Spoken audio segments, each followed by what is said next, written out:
কার থেকে পরামর্শ নেন ইউনূস সাহেব? আপনি অর্থনীতির মানুষ, পরামর্শ নেবেন যারা আন্দোলন করেছে তাদের থেকে, ঠিক না ঠিক? আন্দোলন না করলে তো আপনি এই চেয়ারে বসতে পারতেন না। আপনি কার পরামর্শ নেন? কোত্থেকে এসব ছেচল নিয়ে আসেন? যাদের বিরুদ্ধে মানুষ কথা বলে, যাদের কোনো ভালো কাজ নাই, তার বিবি কি নোংরামি পুরা ইন্টারনেট ভরে আছে, ঠিক না ঠিক? রাসূল বলছেন যে নিজে বিবির খবর রাখে না, বিবি কি করে কই যায়, ওর নাম হলো দায়ুস। দায়ুস জান্নাতের গন্ধ তার নাকে উঠবে না। যেই জান্নাতের ঘ্রাণ 500 বছর দূর থেকে পাওয়া যাবে, ঠিক না ঠিক? সেই জান্নাত তার নাকে ঢুকবে না। এসব দায়ুস আমরা চাই না। আমরা ভালো মানুষ চাই। কি চাই? ভালো মানুষ। আমরা চাই যাদেরকে জনগণ ভালোবাসবে, যাদের দুর্নীতি চরিত্রহীনতার কোন রেকর্ড, এগুলো তো পতিতার চেয়ে খারাপ। একটা পতিতা গোপনে তার শরীর বিক্রি করে, আর এরা লক্ষ কোটি মানুষকে চরিত্রহীন বানায়। ইমামুন আদিল শাবুন নাশা ফি ইবাদাতিল্লাহি আযজা ওয়া জাল। ইবাদতের মাথা হলো নামাজ। মাথা কি?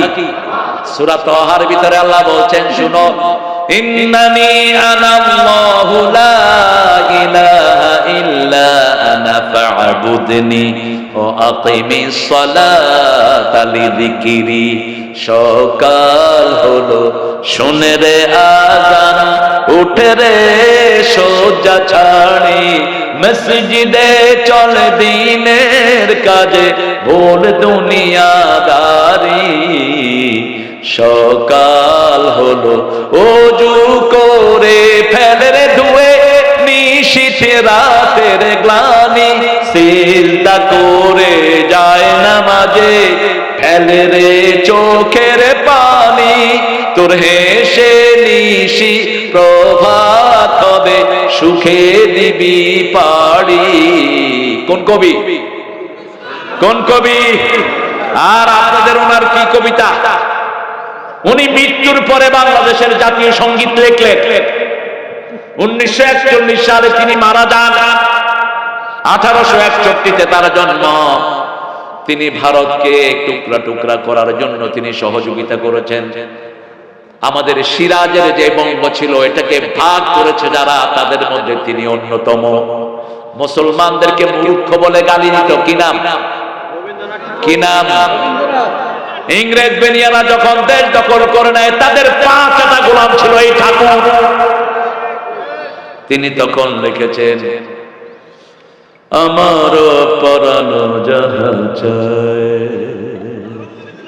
তুমি তাই তাই গো, তুমি ছাড়া ত্রিভুবনে মোর কেহ নাই, কিছু নাই গো। একই সুর সব, আর সুরের জাদুকর ছিল নজরুল। তার কি থেকে নিয়ে আসছে ঈদের সুর?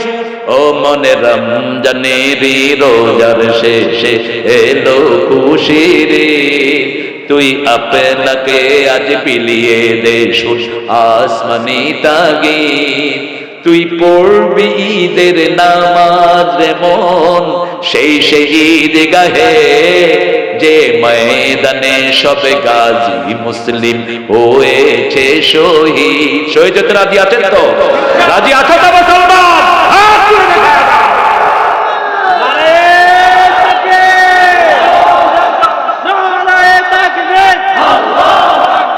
ইসলামের ছাত্ররা হুঁশিয়ার, ইসলামের আলো,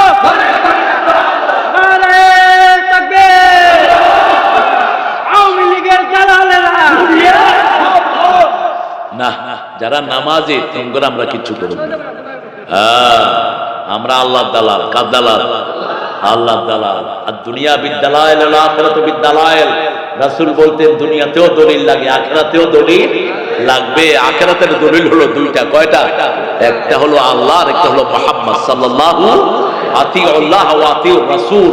আল্লাহকে মানো, রাসূলকে মানো। উলিল আমরি মিনকুম, আল্লাহ রাসূলকে যারা মানে তাদেরকে মানো। ঠিক না বাটি?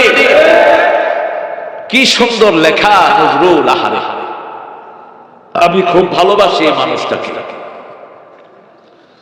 তোরে জীবনে ভরে মারলো যারা, ইট পাথর ছুড়ে, সে পাথর দিয়ে গড়ে তোলে প্রেমেরই মসজিদ, পাথর দিয়ে গড়ে তোলে প্রেমেরই মসজিদ। ও মনে রমজানেরই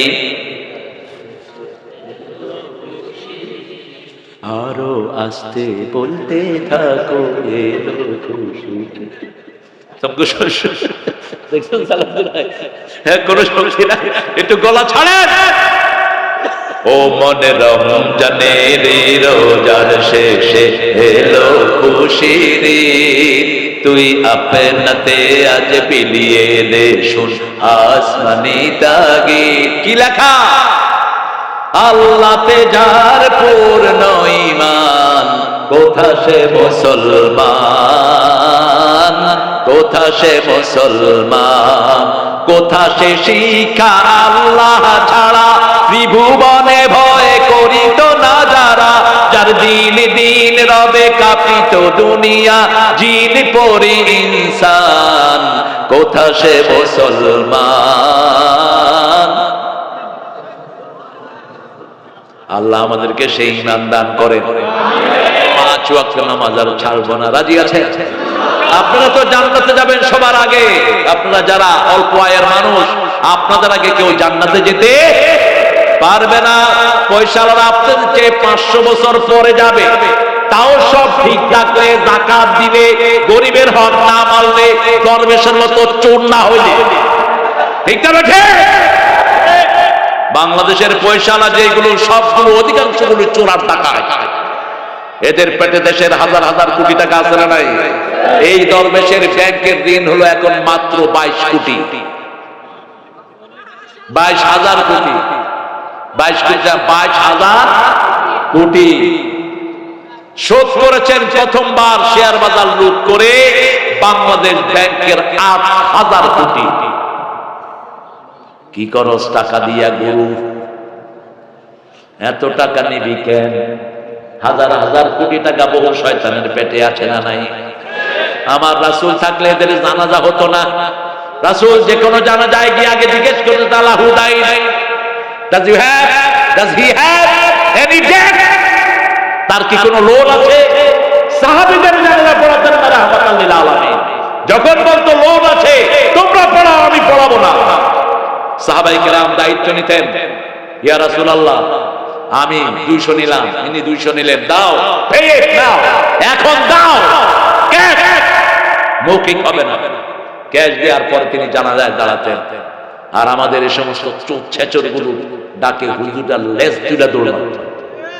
কেন দৌড়াও? কেন দৌড়াও? হারাম খোর, হারাম খোরই থাকে। এসালম কোথায় গেছেন আপনি? 8টা ব্যাংকের টাকা লুট করে তিনি এখন সিঙ্গাপুরে অবস্থান করছেন। প্রিয় পুলিশ ভাইয়েরা, আপনারা এই আসামিদেরকে পার করে দিচ্ছেন, আপনারাও বাঁচবেন না। আবার সালাউদ্দিন ভাই বলেছেন বিচার একে একে শুরু হবে, ঠিক না বেটি? মাত্র 102 দিন গেল। কয়দিন? 2 দিন। ফিরিস্তি বের হচ্ছে আপনাদের। এখনো তো গোড়ায় হাত দেওয়া হয়নি, এখনো নেতারা ঠিক মতো মামলার আওতায় আসেন নাই। শুধু 1500 ছেলের হত্যার কারণে গণহত্যাকারী হিসাবে তোদের ফাঁসি হবে, ঠিক না বেটি? এত মিথ্যা কথা কেমনে মানুষ কয় হেলিকপ্টার থেকে পানি ছিটেছে। আমি নিজে বর্ষাদের উপরে বসা, আমার বাসা মগবাজার। হেলিকপ্টার থেকে সবচেয়ে বেশি গুলি করা হয়েছে ব্র্যাক ইউনিভার্সিটির এই এলাকাটা। স্নাইপার বন্দুক দিয়ে, স্নাইপার চিনেন? স্নাইপার ইউজ করা হয় দাগি আসামিদের জন্য, দূর থেকে তাদেরকে টার্গেট করে মাথা উড়িয়ে দেওয়ার জন্য। সেই স্নাইপার বন্দুক তারা ব্যবহার করেছে হেলিকপ্টার থেকে রাউন্ড করে গুলি করে করে। ছোট্ট শিশু দুধ পান করছে মায়ের, মা দেখে দুধ টানে না, মাথার কাছে দেখে যে রক্ত গড়িয়ে পড়ছে তার হাতে। হিন্দু পরিবার পর্যন্ত বাঁচে নাই। একটা রিকশাওয়ালার স্মৃতি আমি ভুলতে পারি না। ধনিয়া আমি ছিলাম শাহবাগে, আমার বাচ্চারা সব ছিল শাহবাগে। আমার সবচেয়ে ছোট সমন্বয়কারীর বয়স হলো মাত্র 9 বছর। এটা শাহবাগিয়া বৈশা রয়েছে, কেউ ঘরে ছিল না, ঠিক না ঠিক? এই জন্য কাউকে অবজ্ঞা করি না। ছোটদের বড়দের সকলে, গরিবের নিঃস্বের ফকিরের, আমারই দেশ সব মানুষের, সব মানুষের। ঠিক না ঠিক? কেউ ঘরে ছিল না। ক্লাস 8-এ পড়ে রিকশাওয়ালার একমাত্র ছেলে। যখন মিছিল শুরু হলো, সে মাকে বলল, মা, ছেলেরা আমাদেরকে ডাকছে জালিম মুক্ত করার জন্য, তোমার খাওয়া তুমি রাখো মা। আসলেন মিছিলে, পুলিশ গুলি করলো তার কপালে। এখন কোন রিকশা পাওয়া যাচ্ছে না। মধ্যবয়সী একজন বাবা রিকশা চালায় আসছেন। সমন্বয়ের ছেলেরা গিয়ে বলল, বাবা, আমাদের এই লাশটা হসপিটালে নিতে হবে। রিকশাওয়ালা রিকশায় উঠিয়ে লাশের দিকে তাকিয়ে দেখে তার একমাত্র ছেলে রিকশায় পড়ে আছে। এই সময় তার স্ত্রী ফোন করেছে, তোমার ছেলে কোথায়? রিকশাওয়ালা বলছেন, তোমার ছেলে আল্লাহর দরবারে চলে গেছে। তোমার ছেলের লাশ আমি এখন টেনে হসপিটালে নিচ্ছি। এরকম একটা দুইটা ঘটনা নয়, ঠিক না ঠিক? আমাদের 70 জন রিকশাওয়ালা দুনিয়া থেকে বিদায় করে দেওয়া হয়েছে। কয়জন? 70 জন। 70 জনের লিস্ট এখন পর্যন্ত পাওয়া গেছে। আরো কত আপনাদের এই আশুলিয়াতে অসংখ্য লাশকে পুড়ে দেওয়া হয়েছে, ঠিক না ঠিক? সব হিসাব কার কাছে আছে? আমরা তাদেরকে ধরবো, আমরা আল্লাহর কাছে বিচার দায়ের করব। আল্লাহ বলছেন, ইন্না লিল মুজরিমিনা মুনতাকিমিন মুনতাকিমুন। আমি সব অপরাধীদের প্রতিশোধ গ্রহণ করেন কে? আল্লাহ বলছেন, আমি অপরাধীদের প্রতিশোধ গ্রহণ করব। আমরা 5 ওয়াক্ত নামাজ পড়ব। কোথায় গিয়ে? কোথায় গিয়ে?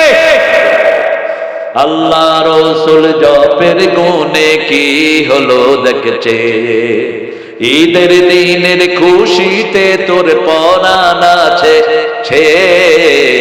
আল্লাহ রাসূল জপের গুণে কি হলো দেখছে, মরণকে আর ভয় নাই তোর, আল্লাহর প্রেমে পরাণ বিভোর। তিনি দেখেন তোর সংসার, তোরই ছেলে মেয়ে। কার কবি? কোন কবি? কোন কবি? ঠাকুর থাকলে অবশ্যই একটা পরামর্শ দিতাম, বাবাজি তুমি যে গানটা লিখেছো এটাকে মুসলমান বানাও। আল্লাহর ইচ্ছায় যাহা হয় আমি তাই তাই গো, আল্লাহ ছাড়া ত্রিভুবনে মোর কেহ নাই, কিছু নাই গো। ঠিক কিনা?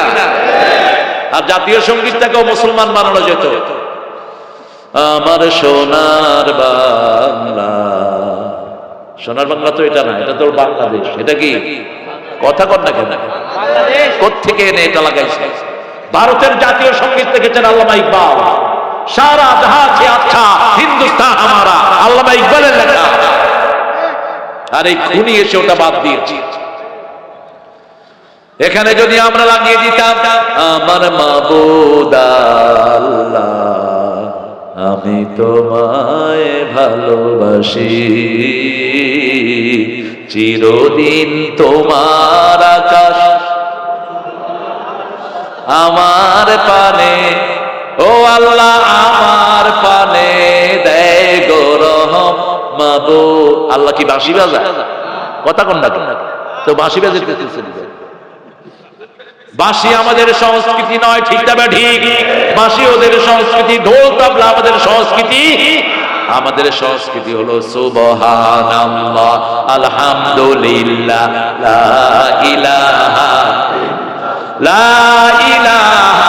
ইল্লাল্লাহু মুহাম্মাদুর রাসূলুল্লাহ। 5 ওয়াক্ত নামাজ পড়বেন তো? দেখি একটু হাত দেখি, বলেন, হে আল্লাহ আপনার নামে শপথ করছি, জীবনে আর কোনদিন 5 ওয়াক্ত নামাজ, রমজানের রোজা, ফরজ পর্দা, কোরআন মানা ছেড়ে দেব না। আমিন ইয়া রাব্বুল আলামিন। হাতগুলো নামায়। নামাজ কি করে বলেন তো? যেই মাসে নামাজ বেশি সেই মাসে খাওয়া। কোন মাস? কোন মাস?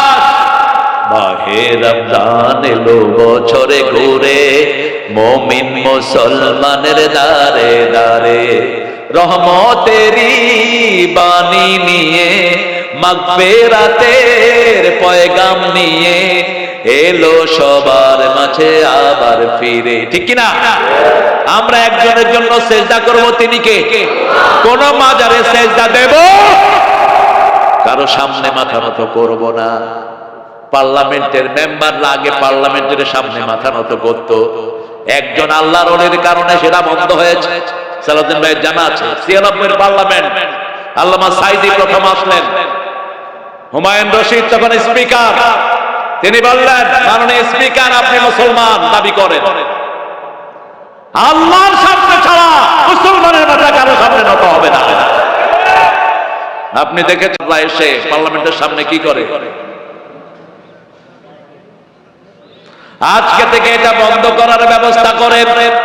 হুমায়ুন রশিদ বলল বিল পাস, আজকে থেকে কেউ পার্লামেন্টের সামনে মাথা নত করতে পারবে না।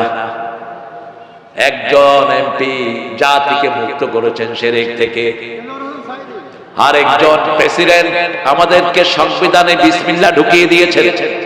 কি নাম? কি নাম? কোরআনের সবচেয়ে বেশি আয়াত কোনটি? বিসমিল্লাহির কয়বার এসেছে কোরআনে? কয়বার? 114। একটা সূরা শুরুতে নাই, আরেকটা সূরার ভিতরে দিয়ে দিয়েছেন ইন্নাহু মিন সুলাইমান ইন্নাহু বিসমিল্লাহির রহমানির রহিম। কি সুন্দর! যে কোনো কাজের আগে বিসমিল্লাহ পড়লে তার কাজটা গুছিয়ে দিবেন কে? বিসমিল্লাহতে 19টি অক্ষর, 19টি জাহান্নামের দারোগার উপর শিকল পরিয়ে দিবেন কে? উঠতে বসতে সব সময় কার নাম? আল্লাহর নাম। 3 নম্বর, কলিজাটা মসজিদের সাথে থাকবে। কিসের সাথে? মসজিদের সাথে। কত কত দরবেশ আল্লাহর ভক্ত নবীজির উম্মত এই মসজিদে করে রে ভাই কোরআন তেলাওয়াত। আমি তাদের সাথে কেঁদে কেঁদে আল্লাহর নাম জপতে চাই, আল্লাহর নাম জপতে চাই মসজিদের।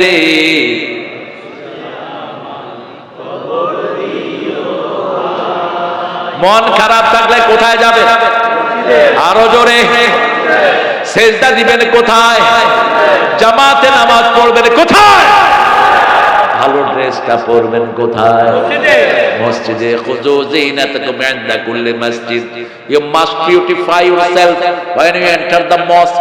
যখন আপনি মসজিদে যাবেন সবচেয়ে সুন্দর পোশাক পরবেন। কার কথা?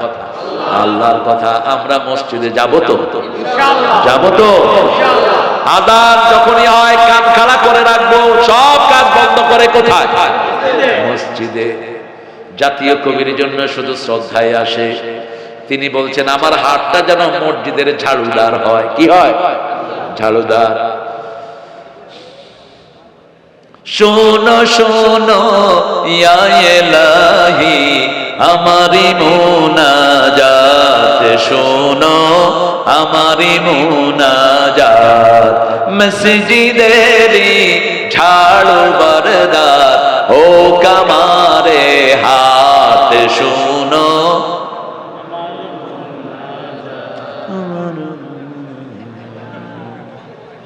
উনিশশো 1979 দুনিয়া থেকে বিদায় নিলেন জাতীয় কবি। কি নাম? আমি খুব ছোট্ট মানুষ, দেখতে গেলাম পিজি হসপিটালে, গিয়ে দেখি ছোট্ট ছোট্ট হাফেজরা তার লাশকে মধ্যখানে নিয়ে কোরআন তেলাওয়াত করছে। তিনি আল্লাহর কাছে বলেছিলেন যেন কানে শুনি সদা তোমার কালাম, হে খোদা চোখে যেন দেখি শুধু কোরআনের আয়াত, শুনো। চাইতে হবে কার কাছে? কোন বিষয় টাচ করেন নাই? রাসূল সেজদায় একটা দোয়া করতেন, পড়েন আল্লাহুম্মা হাসিবনি হিসাবাই ইয়াসীরা, আল্লাহুম্মা হাসিবনি হিসাবাই ইয়াসীরা। এই আয়াতকে গজল বানালেন। রোজ হাসরে আল্লাহ আমার করোনা বিচার আল্লাহ, করোনা বিচার, বিচার চাহে না তব দয়া চাহে গুনাহগার আল্লাহ, করোনা বিচার। লেখা কি? ঠাকুরের প্রেমের গান আনেন আর নজরুল টানেন, দোপে টিকবে না। নজরুল বলছেন, আমি কবিতায় যা দিয়ে গেছি আমি চিরতরে দূরে সরে যাব, দেব না আমায় ভুলিতে। এই কনফিডেন্স সাহিত্যে কেউ দিতে পারেন না।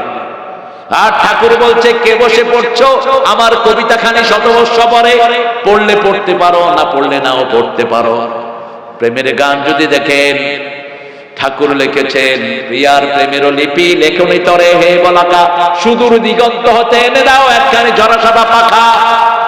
নজরুল লিখছেন, এনেছি আমার শত জনমের প্রেম, আঁখি জলে গাথা মালা, ওগো সুদূরিকা আজও কি হবে না শেষ, তোমারই চাওয়ারে পালা। শব্দ চয়ন কি? বিদায়ের গান যদি দেখে, নজরুলের উপরে বিদায়ের গান কেউ লিখতে পারে না। আমার যাবার সময় হলো, দাও বিদায়, মুছো আঁখি দুয়ার খোলো, দাও বিদায়। কার লেখা? কার লেখা? হিন্দুদের উপর যা লিখেছেন ঠাকুরও লিখতে পারেন। আমাদের উৎসবকে নিয়ে সবচেয়ে লেখা লিখেছেন নজরুল। আল্লাহ আমার প্রভু আমার নাহি নাহি ভয়। আল্লাহ লোকটারে বাঁচাইছে। এই গত 15 বছর যদি থাকতো 500 মামলা হইতো তার বিরুদ্ধে। ঠিক না ঠিক? সূরা ফাতিহার অনুবাদ করেছেন ডাক্তার ইউনূস, খুব কৌশলী। যখন জাতীয় সঙ্গীত নিয়ে ঠেলাঠেলি বাঁধলো, জাতীয় সঙ্গীত ডক্টর ইউনূস বলল, সূরা ফাতিহার জাতীয় সঙ্গীত জানা না। কথা একটা বলে ঝাপটি মারে চুপ করে থাকে। বানালে খারাপ হতো না? অনন্তসীম প্রেমময় তুমি, বিচার দিনের স্বামী, যত গুণগান হে চিরমহান, তোমারই অন্তর্যামী। দুলোকে ভুলোকে সবারে ছাড়িয়া, তোমারই চরণে পড়ি লুটাইয়া, তোমারই সকাশে যাচি হে শপথি, তোমারই করুণা কামি। ঠিক কিনা? কথা বল না কেন?